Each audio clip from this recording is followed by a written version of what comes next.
নমস্কার বন্ধুরা, আরও একটি নতুন রেসিপিতে সবাইকে স্বাগত। আজকে আমি খুব সুন্দর একটি ডালের রেসিপি বানিয়ে দেখাবো। আর ডালের এই রেসিপি থাকলে কিন্তু গরম ভাতের সাথে আর কিছুই লাগবে না, এতটাই সুস্বাদু হয়। তো বন্ধুরা দেখুন, এরকম একটা বাটি দিয়ে হাফ বাটি ডাল ভালো করে ধুয়ে পরিষ্কার করে আরও একটু জল দিয়ে রেখে দিয়েছি। এখন ওটাকে আরও একবার ভালো করে ধুয়ে জলটাকে ফেলে দেবো। আর ডালের গায়ে কিন্তু অনেক নোংরা থাকে, একটু ভালো করে কিন্তু ধুয়ে নিতে হবে। এখন এই জলটা ফেলে দেব।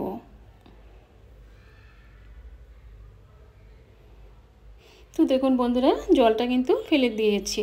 এখন ওটাকে আমি একটা প্রেসার কুকারে নিয়ে নেব। তো এখানে আমি একটা প্রেসার কুকার নিয়েছি, এই কুকারে আমি ডালটাকে দিয়ে দেব। তো সবটুকু ডালই দিয়ে দেব। এখন দিয়ে দিলাম 1 চামচ লবণ, আর দিয়ে দিলাম হাফ চামচ হলুদ গুঁড়ো। এখন দিয়ে দেব 2 বাটি জল। এখন একটু চামচ দিয়ে একটু ভালো করে মিশিয়ে নেব। এখন ঢাকনাটা বন্ধ করে দেব। তো ঢাকনাটা বন্ধ করে দিয়েছি, এখন চুলায় বসিয়ে দেব। তো বসিয়ে দিয়েছি, এখন আমি 3টে সিটি দিয়ে নেব।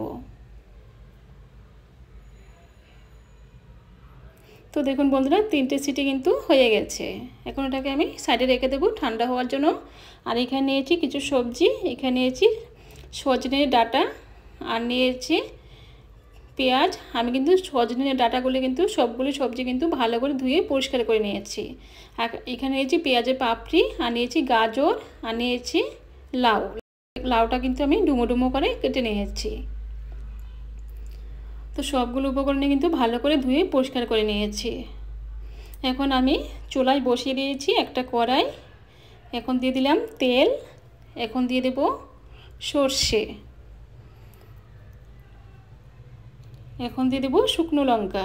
এখানে দিয়ে দিলাম 4টে শুকনো লঙ্কা। এখন যে পেঁয়াজের পাপড়িগুলো আছে অল্প দিলাম, আরও অল্প আছে, ওগুলো আমি পরে দেব। এখন একটু হালকা করে ভেজে নেব। হালকা করে ভেজে নিয়েছি। এখন দিয়ে দেব গাজর। এক এক করে সবগুলো সবজি দিয়ে দেব। এখন দিয়ে দিলাম লাউ। এখন দিয়ে দেব সজনে ডাঁটা। এখন সবগুলো ভালো করে একটু এরকম নাড়াচাড়া করে একটু ভেজে নেব। তো হালকা করে একটু নাড়াচাড়া করে দিলাম। এখন দিয়ে দেব কারি পাতা। আর এই ডালে কিন্তু বন্ধুরা কারি পাতা দিতেই হবে। কারি পাতার ফ্লেভার কিন্তু খুবই সুন্দর, আর শরীরের জন্য কিন্তু খুবই ভালো। আর এই ডালটা কিন্তু কারি পাতার জন্য কিন্তু ডালটা আরও বেশি টেস্টি হয়। এখন দিয়ে দেব হলুদ গুঁড়ো। এখন দিয়ে দিলাম সামান্য একটু ধনে গুঁড়ো, আর দিয়ে দিলাম লঙ্কার গুঁড়ো, আর দিয়ে দিলাম সাম্বার মশলা। এখানে দিয়ে দিলাম 2 চামচের মতো সাম্বার মশলা। এখন সবগুলো উপকরণ ভালো করে মিশিয়ে নেব। তো ওটা কিন্তু বন্ধুরা সাম্বার, এই সাম্বার কিন্তু বানাতে গেলে সাম্বার মশলা কিন্তু দিতেই হবে। কারি পাতা আর সাম্বারটাতেই কিন্তু খুব সুন্দর গন্ধ আসে, আর খেতেও কিন্তু অসাধারণ লাগে। এখন দিয়ে দিলাম জল। ভালো করে নাড়াচাড়া করে মিশিয়ে এগুলোকে দিয়ে দিলাম 1 গ্লাস জল। এখন ভালো করে একটু মিশিয়ে নেব।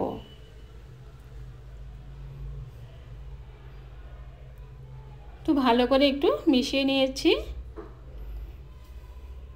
এখন দিয়ে দিলাম লবণ।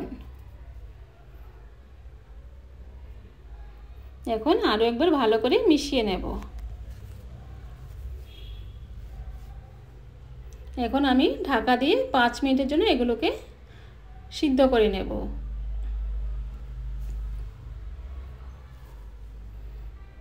আর দেখুন বন্ধুরা, এখানে নিয়েছি একটা বাটিতে তেঁতুল। তেঁতুলটাকে কিন্তু আমি 10 মিনিট আগে ভিজিয়ে রেখেছি, আর তেঁতুলটা কিন্তু সুন্দরভাবে ভিজে গেছে। এখন যে তেঁতুলের যে পাল্পটা আছে ওটাকে নিয়ে নেব।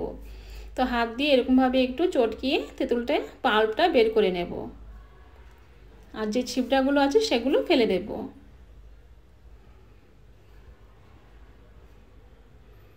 তো দেখুন বন্ধুরা, তো এরকমভাবে এখন পাল্পটা কিন্তু আমি বের করে নিয়েছি। এখন যে তেঁতুলের ছিবড়াটা আছে ওটাকে ফেলে দেব। তো নিচে কিন্তু আরও ছিবড়া থাকে, এগুলোকে এরকমভাবে উঠিয়ে ফেলে দেব।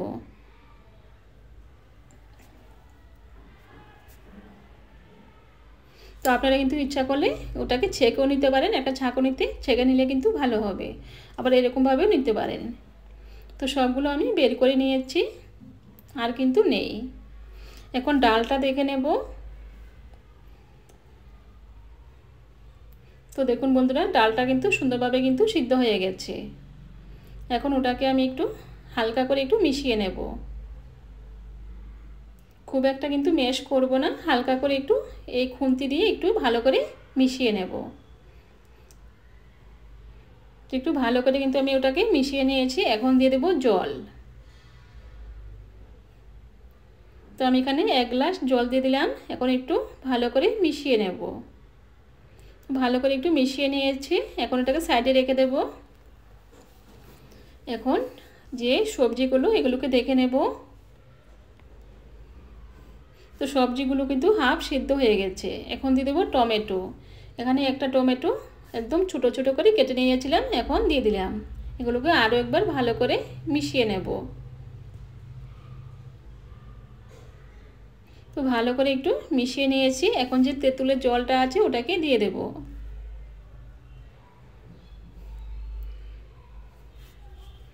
এখন আরও একবার ভালো করে মিশিয়ে নেব।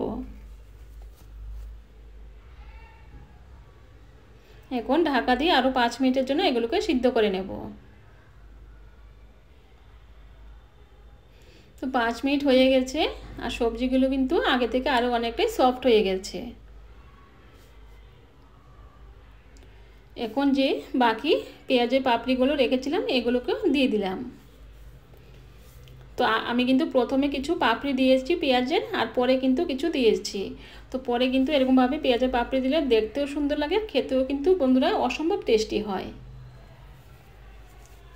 এখন সবগুলো উপকরণ ভালো করে একটু মিশিয়ে নিয়েছি। এখন 2 মিনিটের জন্য এগুলোকে ঢাকা দিয়ে আরও একটু সিদ্ধ করে নেব। 2 মিনিট হয়ে গেছে, এখন দেখে নেব। আর চুলার আঁচটা কিন্তু আমি একদম লোতে রেখেছিলাম। এখন এগুলোকে আরও একবার ভালো করে মিশিয়ে নেব।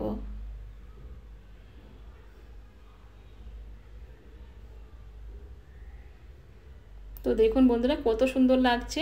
আর ওটা কিন্তু আপনারা সাম্বার, ইডলি, ভাত 3টে জিনিসের সাথে কিন্তু আপনারা খেতে পারবেন, অসম্ভব টেস্টি হয়। এখন যে ডালটা, সেই ডালটা আমি দিয়ে দেব।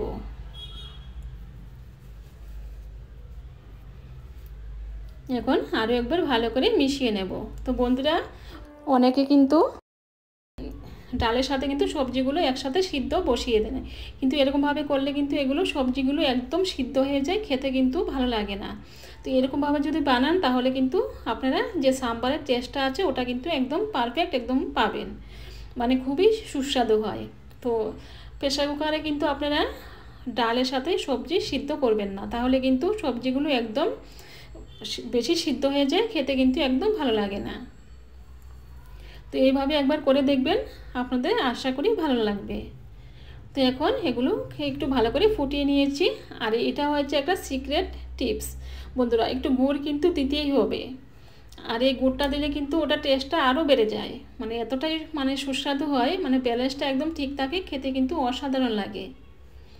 তো এখন আরও একবার ভালো করে মিশিয়ে নেব। মিশিয়ে ওটাকে ভালো করে ফুটিয়ে নেব, যাতে গুড়টা ভালো করে মিশে যায়।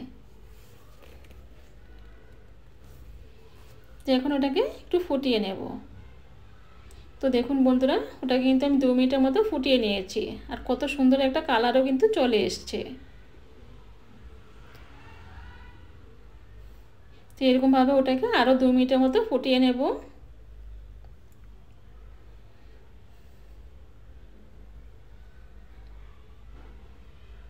দেখুন বন্ধুরা, আরও 2 মিনিটের মতো কিন্তু ওটাকে ফুটিয়ে নিয়েছি।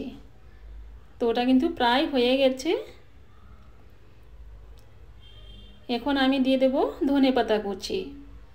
তো এখানে ফ্রেশ ধনেপাতা কুচিয়ে রেখেছিলাম, এখন দিয়ে দিলাম। দিয়ে এখন আরও একবার মিশিয়ে নেব। তো দেখুন বন্ধুরা কত সুন্দর কালার চলে এসছে, আর ওটা ভাত দিয়ে খেতে তো অসম্ভব টেস্টি হয়। তো আপনারা ইচ্ছা করলে ইডলি, দোসার সাথেও কিন্তু খেতে পারেন, খুবই ভালো লাগবে। তো বন্ধুরা, এরকম একটা সবজি ডাল রান্না করলে কিন্তু আর অন্য কিছু দরকারই পড়ে না, খেতে কিন্তু অসম্ভব টেস্টি হয়। দেখুন বন্ধুরা কত সুন্দর লাগছে। আলাদা আলাদা করে কিন্তু আর সবজি রান্না করতে হয় না। তো দেখুন বন্ধুরা কত সুন্দর হয়েছে। তো এইভাবে একবার বাড়িতে বানিয়ে খাবেন, আশা করি আপনাদের ভালো লাগবে। দেখুন বন্ধুরা কত সুন্দর লাগছে। তো ওটা হয়ে গেছে, এখন আমি নামিয়ে নেব। আর এখানে একটা প্লেটে আমি ভাত নিয়েছি, আর দেখুন এই ভাতে কিন্তু আমি দিয়ে দিচ্ছি, আর কত সুন্দর লাগছে। তো লাঞ্চে যদি এরকম একটা রেসিপি থাকে বন্ধুরা, আর কিছুই কিন্তু দরকার পড়ে না। তো আমাদের এখানে কিন্তু এই সাম্বার দিয়েই পুরো ভাতটা খাওয়া হয়ে যায়, আর সঙ্গে কিন্তু একটু আচার থাকে, বাস আর কিছুই কিন্তু দরকার পড়ে না, এই সাম্বার দিয়ে পুরো ভাতটা খাওয়া হয়ে যায়। তো দেখুন বন্ধুরা কত সুন্দর হয়েছে। তো বন্ধুরা আজকে আমার এই সাম্বারের রেসিপিটা যদি ভালো লেগে থাকে, আমার চ্যানেলটাকে সাবস্ক্রাইব করে আমার পাশে থাকবেন, আর লাইক করতে কিন্তু বন্ধুরা একদম ভুলবেন না। তো আজকে এই পর্যন্তই, আবার দেখা হবে অন্য কোনো রেসিপিতে। নমস্কার।